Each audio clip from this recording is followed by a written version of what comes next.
السلام علیکم ناظرین اکرام، آپ دیکھ رہے ہیں سنجر اسلامک چینل۔ آپ کے اسکرین پر آیا ہوا ہے قادیانی کے متعلق کافی کا سوال ہے، یہ گرچہ پاکستانی مسئلہ ہے، اسلامک مسئلہ بھی ہے، لیکن ہے دراصل بات یہ ہے کہ ہم کسی کو کافر کہہ سکتے ہیں یا نہیں کہہ سکتے ہیں۔ آئیے موضوع کو ہم بیان فرما رہے ہیں کہ ہمیں پورے کلام شریف میں کہیں بھی نہیں ملتا ہے، کوئی ایسی آیت نہیں ملتی ہے جس سے ہم کسی کو کافر کہہ سکیں۔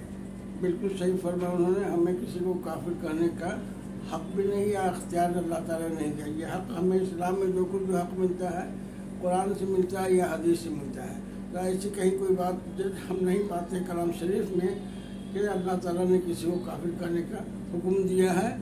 کسی مسلمان کو کسی کو کافر کہے، اگر وہ کہہ رہا ہے کہ ہم مسلمان ہیں تو اس کو کافر کہا جائے۔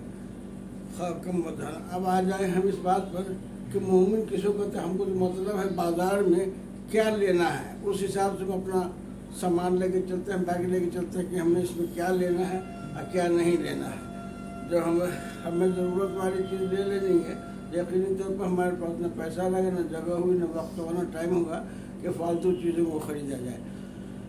یعنی کہ مومن کو کس طرح سے آخرت کی فکر کرنی چاہیے اور اللہ کے حضور میں پہنچنا چاہیے، اس سلسلے میں کلام شریف میں کیا کہہ رہا ہے۔ تائیں سورہ مومنون کی آیت کریمہ میں آپ کے سامنے تو تلاوت کر رہا ہوں چند آیت کریمہ کو، جس سے یہ واضح ہو جائے گا کہ مومن کو کیسا ہونا چاہیے، مسلمانوں کو کیسا ہونا چاہیے۔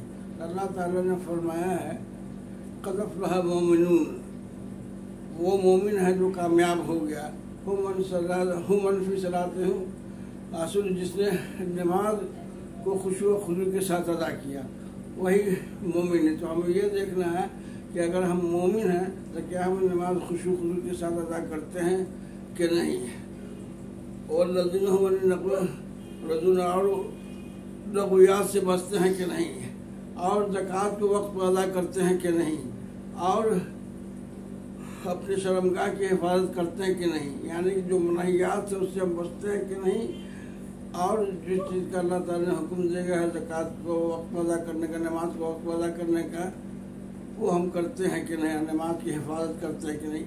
تو یہ خوبی ہے مومن کی۔ جب ہمیں مومن کی خوبی سے کو مطلب ہے کافر کیسا ہوتا ہے، کیا ہوتا ہے، اس میں کیا لینا دینا ہے۔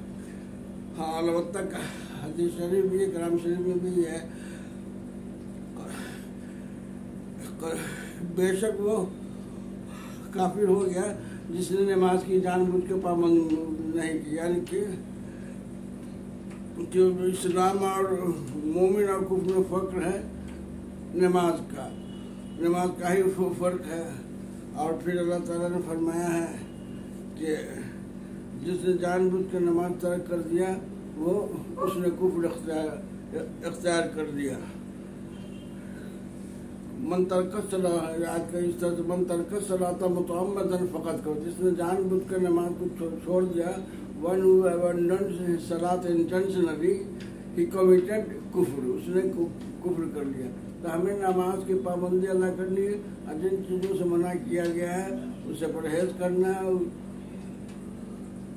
اور خشوع و خضوع کے ساتھ اخلاق کو برتنا ہے، اپنے وعدوں کو پورا کرنا ہے، تمام باتیں سورہ مومن میں، اور اپنی نماز کی حفاظت کرنے کا مطلب کیا ہے کہ خشوع پہلی دفعہ فرمایا کہ جو نماز میں خشوع خضوع ادا کرتے ہیں، آگے پھر فرمانا ہے دنیا آیت میں جو نماز کی حفاظت کیا کرتے ہیں کہ نماز کی حفاظت تبھی ہو سکتی ہے کہ جب ہم لغویات اور برائیوں سے دور، اگر ہم برائی سے دور نہیں رہتے ہیں تو اس کا مطلب کہ میری نماز قبول نہیں ہو رہی، اور اگر ہم برائی سے دور رہتے ہیں تو ہم اپنی نماز کی حفاظت کرتے ہیں، اس کا مطلب کہ جب ہم برائی سے دور رہتے ہیں تو ہم نماز کی حفاظت۔ لہٰذا ہمیں اس بات کا دھیان رکھنا چاہیے کہ مسلمانوں کو ایسا ہونا ہے مومن سورہ مومن کی آیت کریمہ کے پیرامیٹر میں اپنے آپ کو تولے، نہ کہ دوسرے کو خواہ کر کو کہہ کے مسلمان ان کو کافر کہیں، کافر کا فتویٰ دیں۔ نہ آپ مفتی ہیں اور نہ اس کی اجازت اسلام دیتا ہے قرآن میں نہ حدیث میں۔ جزاک اللہ خیر۔ ویڈیو پسند ہے تو زیادہ سے زیادہ شیئر کریں، چینل پر نہ ہے تو سبسکرائب کرنا نہ بھولیں۔ جزاک اللہ خیر۔ اللہ ہم لوگ کے ایمان کی حفاظت کرے اور مومن کی طرح اسلام پر قائم رہیں۔ خدا حافظ، فی امان اللہ۔